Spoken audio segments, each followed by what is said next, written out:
is Jerry Custon, Upper Tampa Bay Manufacturers Association. I have with me tonight Barry Banther for our 4th Annual Manufacturers Awards.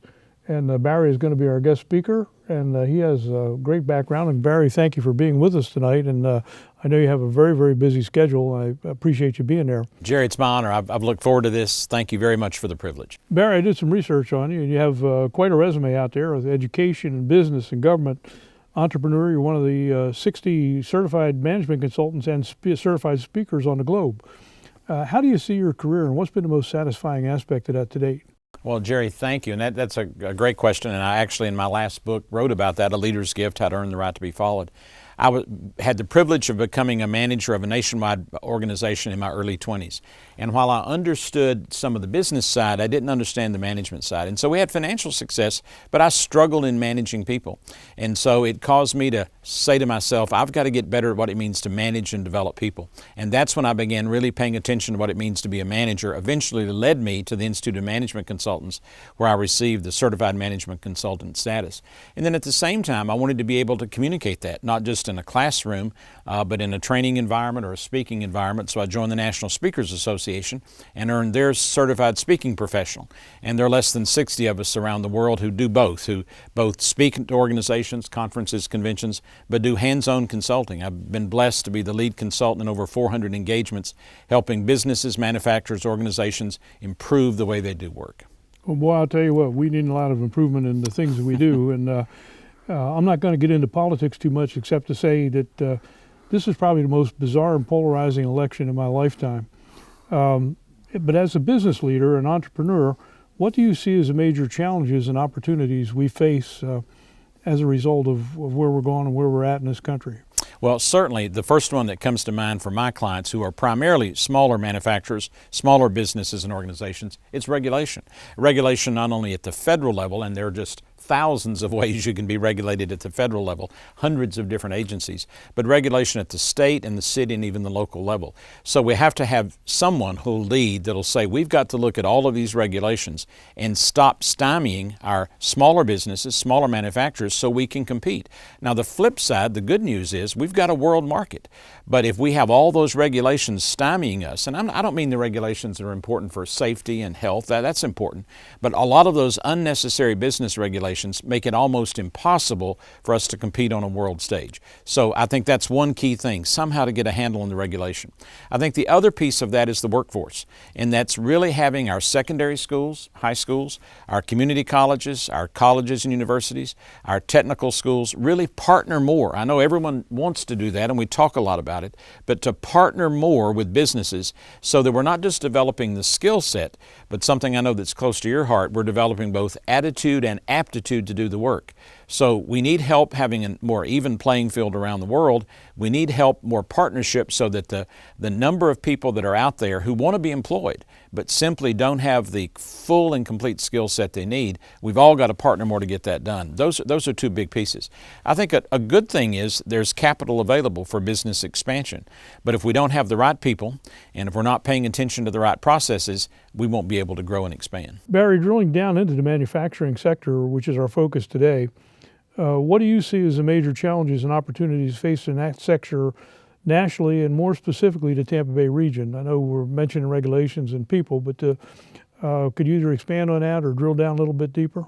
Well, Jerry, I spend most of my days working with business owners, manufacturer leaders, distribution leaders, wholesalers, and trying to answer that question. One thing that's real clear in the Tampa Bay market is that we have a higher skewed number of eligible workforce talent that's above 50 years of age. I don't think we can ignore that. We have to continually look for ways to take those people that are maybe in the second half of their career or even ready not to be fully retired. We've got to somehow capture that. Now at the same time, we've got a growing number of what they call millennials, or those that are younger, but they don't necessarily have the understanding of what a manufacturing job is, what the opportunities are, what it's going to take for me to be able to reach a level of compensation and competency that'll be fully rewarded. So I think we've really got to do a good job of educating our community that there are great jobs available locally in manufacturing, but you've got to prepare yourself and you've got to partner in that preparation. And we've got to be able to look, they tell us we have 5 generations at work now. That's more complicated than it was when you and I started out all those years ago. So we've got to be able to manage to each one of those generations to make sure that they can collaborate, make sure we're fulfilling their goals. If we can do that, I think we've got a rich opportunity in Tampa Bay. We've been cited many times as a great place for incubator work, for entrepreneur work, for development work. So I think it's a great place for a small new manufacturer to start, but we need to find ways to collaborate more on the workforce, the skill of the workforce, and the variety of ages that are available to be part of that workforce. That's for sure. I don't know how much you know about our association, but as we've gone through this, and again, my background is military, but I listen well. I boiled it down into 4 major pillars that, as an association, we deal with. The first one is exactly workforce development in our education and training system to offset the growing, as you mentioned, the silver tsunami of our aging skilled workforce, and I think that's a very important thing that we need to deal with. The second aspect of that is I think it's important as we expand to develop new products and services as technology advances and open new markets, especially foreign markets, to expand our production here in the Tampa Bay. We have great Port of Tampa Bay as well as a great airport. I think that's another thing that's very important to us to do. The third thing I have is because, as you mentioned, we have a lot of small manufacturers, and some of those individuals are graying also. And they're trying to be the CEO, the CFO, the COO, the IT guy. They can't do it all. So we need to consistently improve our business practices to maximize the productivity, the profit, and grow for both employment as well as the wage base. And the fourth thing that we do is, and you've mentioned that a little bit too, is we have to make those manufacturers more aware of the grants and incentives that are out there from the federal down through the state, the county, and sometimes the city governments that can reduce their risk and attract them into making some of these other changes they need to make. How do you see those 4 pillars? Do you think they're important, and how would you rank that process? Well, Jerry, I think those 4 pillars are right on target. And just a brief word about the military background. Peter Drucker was the father of modern management, and almost any of us in management consulting over a certain age had some exposure to Drucker. But Drucker was very quick to point out how the military really paved the way for continuous improvement and for what we know is the quality process. So that's a good marriage, and we've got that advantage, of course, with McDill being right here, and some of those silver tsunamis who are retiring from the military have got a lot of quality experience. I think the association, the Upper Tampa Bay Manufacturing Association, is absolutely essential. There are opportunities that we can take advantage of with the port, with the airport, with opening to international markets, but no one manufacturer can do that by themselves. And so when we come together collectively as an association to look at these 4 pillars, we're going to be able to talk to the education community as one voice. We're going to be able, and I know there are other manufacturing associations, partnering with them, we can talk to the education community with one voice, and we have some credibility when we do that. When it comes to the business capital that's necessary, we're also better able to talk to a consortium of financiers, whether they're banks or private investment, because the association as a group has more clout, more opportunity than any one of us would have individually. And when it comes to being able to develop the workforce, that's critical. In fact, ways that the association can even partner to bring training that maybe a smaller manufacturer couldn't afford to do, but partnering within the association, that can be provided for. So I think the association is the glue that takes those 4 pillars and creates an opportunity for a manufacturer of any size to be able to have a platform that they can grow from, whether it's for capital, for expansion, for developing their workforce, for developing the marketplace. So I think this is the time for that. This is the right moment for that. We're in a state that we still have some significant tax advantages over other states, but we need to be able to leverage those. And it'll never happen by one business at a time doing it. It's the work you're doing and the work the association does. Collectively, we're going to be stronger and be better able to do that, regardless of what's happening in the marketplace. Well, I am very encouraged by that because one thing, again, with a military background, it's all about teamwork. Yes. And one thing I'd like to say is we're getting into that. In the end, and from my chamber side, in the end, people are the most important ingredient of any of this.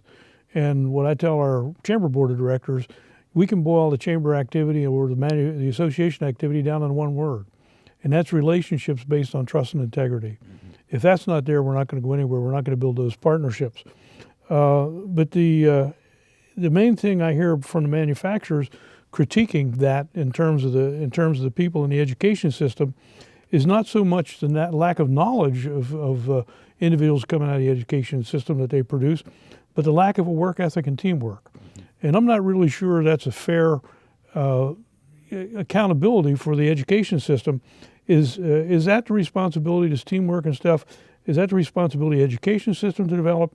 Or, as we mentioned, the five generations we have to develop that work ethic? Is that more of a cultural phenomenon and a leadership challenge we have to face? Well, what a great question. Can I tell you a quick story? Yeah. I grew up in the mountains of North Georgia and Western North Carolina in a sawmill family, and my father lived and died a sawmill man until his 80s. And he never quite understood what I did as a management consultant. And so I was in his nursing home near the end of his life, and he asked me where I was going this week. He knew I was traveling a lot. So I named the city I was going to and a pretty well-known manufacturer in the country I was going to. He said, "Weren't you just there?" And I said, "Yes," but I said, "This team is having difficulty communicating and working together. I've got to go back and help them get over that." My dad was quiet, and after a few moments he looked at me and he said, "Did those people not have parents?" He couldn't relate to the fact that people would go to work and not do everything they could to cooperate and get along and communicate. Right. So the answer to your question is, I think it's first the responsibility of the home. You and I can do very little about that. But I think that means we have to step up. And so I think as manufacturers, as business leaders, we have to step up and partner with our education institutions, partner as much as we can all the way down to the middle school level in being able to teach what is work ethic, what does that word mean, what's the reward for that, what's the incentive for that. And so I would love to say that we'll wait and the educational system will do it for us. Parents will get back to doing more of it, but I think the business community has to step up and lead in that. And it means that the association could look at ways, how can we get out into the middle schools, give middle school students, 6th, 7th, and 8th graders, exposure to the work environment, exposure to what it means to work a full 8 hours a day, expose them to teamwork and how important teamwork is in business and some of the things that they can do in school that equips them to be part of a team. So it's very important. It's the only way we're going to be able to compete. You and I both know that because and so in order to compete, that's got to be a priority for us. And I think the business community and specifically the manufacturers and the association have an opportunity, and I know you're already doing a lot of it. Take the lead in that because that's where we're going to develop that workforce that ultimately are essential. You know, the most important, valuable inventory we have in any business gets in a car and goes home every night. Yep, got to redo that. I got one last question. Another important aspect of people and process development that I've been now exposed to is basically capturing what I'll call tribal knowledge. Mm-hmm. And that's that good stuff that just gets done every day because the old hands know what they're doing and they know how to do it. But do you find that most companies, particularly smaller ones, pay enough attention to replicating that knowledge, passing it down systemically, and also adjusting it as we have for the introduction of new technologies into the process? Well, another very important question, and the answer is no. There's so much emphasis on technology today and personal technology. There's so much an assumption, which is often correct, it is in my case, that those of us who are in that silver sect don't quite know how to use that technology to its fullest, so we tend to yield to that and let the technology lead. Now here's what we've done with some of our clients. I've sat down with those that have got that tribal knowledge, and we've done this kind of interview where we really go in depth on things so that we can then take that, parcel that up into pieces to get out to the workforce forever, that they'll be able to hear about how do you develop those customer relationships? How do you find the best way to manufacture that product with the least possible cost, the least possible waste, and maybe get more efficiency for the customer? All those things that those men and women who have been in the workforce for decades know, we can't let that go. We need to capture that. When we look around the world, when we go to Japan, to Asia, to some of our competitors in the Pacific Rim, they do a good job of that. We need to do a better job of that. So it's not enough to bring them all into an auditorium and let the ones who have the wisdom talk to them. We've got to find ways to capture that. And the good news is our technology will allow us to do that. I do a program called Business Breakthroughs. It's 90 seconds. I do one a week. It's the best ideas, where we have about 300 of these that we'll eventually have on video. They're the best ideas I've learned from those people with great wisdom. And we give it to the employees 90 seconds at a time, once a week, so they can absorb it. So I think we need to keep looking for creative ways to get that, what we're calling tribal knowledge, to them. Let them continue to run with the technology and then find ways to incorporate that, because one day they'll be in that same spot. That's part of, I think, the work life that hasn't changed. Technology's changed so much of it. World markets have changed so much of it. But it really comes back down to that wisdom that people have from a lot of experience on the job. Great answer. And we're hitting it off really well, and I'm really glad to have you as speaker. Thank you. We got an audience waiting for us, and that audience consists of It consists of our legislators, it consists of economic developers, workforce developers, business leaders, and the manufacturers. So let's go out there and get Let's them do it. charged up. And, Let's do it. And Barry, I really appreciate you again coming and taking time out of your busy schedule. Thank you, Jerry. My pleasure. Thank you. Thank you, Barry.